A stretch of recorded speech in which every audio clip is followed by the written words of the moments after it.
Imagine a book that functioned like a physical version of the internet. A century ago, Americans used these pages to order anything from a sewing needle to a fully manufactured house, delivered directly to their doorstep. This was the Sears catalog. At its height, the company served as the primary supply chain for the American household, reaching nearly every town in the country. That dominance took physical form in the Chicago skyline. At 110 stories, the Sears Tower was built to be the tallest building in the world, a monument to a company that anchored the center of every major city. The common explanation for why this empire vanished is that they simply grew too old. The narrative suggests they failed to adapt to digital commerce and were naturally outcompeted by Amazon. But the company's internal records suggest a different cause of death.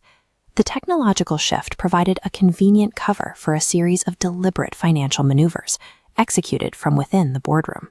As the retailer began to struggle, a billionaire hedge fund manager purchased the company. He presented himself as a turnaround specialist who would return the brand to its former status. His background was in financial engineering, not retail. He showed little interest in inventory management or the customer experience on the sales floor. He had identified a specific asset that the market was ignoring. He wasn't buying a department store. He was buying the billions of dollars of prime real estate located beneath the stores. The manager began by forming a second, independent real estate company he also controlled. He moved the physical land beneath the Sears stores into this new entity. Now, the stores were required to pay monthly rent to stay on the land they occupied for decades. This created a permanent overhead cost. Any revenue the stores generated from selling goods was immediately diverted to cover these rent payments to the manager's other company. This structure meant the retail stores would lose money regardless of their sales volume, while the real estate company accumulated cash from the rent. Without cash for maintenance, the stores began to show physical signs of neglect. Roofs leaked, floors remained unrepaired, and inventory levels dropped. When staff requested funds for basic upkeep to keep the business viable, the manager declined to invest back into the operations. Instead of funding repairs, he directed the retail company to take on massive bank loans to maintain liquidity. The borrowed billions were not used to fix the stores. Instead, the money was paid out to Wall Street shareholders as cash dividends. This is known as debt loading, the practice of forcing a company to borrow money it cannot afford to repay in order to pay out investors.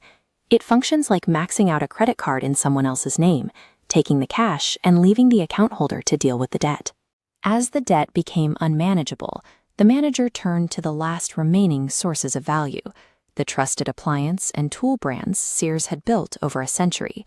He detached these brands from the Sears name and sold them to external buyers. The proceeds from these sales were not used to stabilize the department stores. The money was used to pay back the company's creditors. The records show that the primary creditor being repaid was the hedge fund manager himself. He had loaned money to the company he controlled, then used the asset sales to pay himself back. By the time the brand sales were complete, Sears was a hollow entity. It owned no land, no major brands, and carried no cash reserves. Bankruptcy was the final result. The company entered total liquidation, ending its run as a major American retailer. This left behind thousands of empty buildings across the country, turning active retail centers into boarded-up shells. For the employees, the closure meant the loss of jobs and the disappearance of the pension funds they had relied on for their future security. While the public saw this as the death of a legacy brand, the financial structure of the deal ensured that one person did not share in the loss. The bankruptcy of Sears was the conclusion of a strategy where profit was decoupled from the success of the store. The manager had built a system where the death of the company was his most profitable outcome. He retained the real estate, the proceeds from the brand sales, and the interest on the debt. He effectively extracted the value of the insurance while the asset itself was destroyed. In this model of finance, an established company is viewed as a sponge. The objective is to wring out every available dollar through rent, debt, and asset sales until it is dry. The story of Sears suggests that the most significant risk to an institution isn't always a new competitor or a changing market. It can be a legal financial strategy that treats a company's liquidation as a success.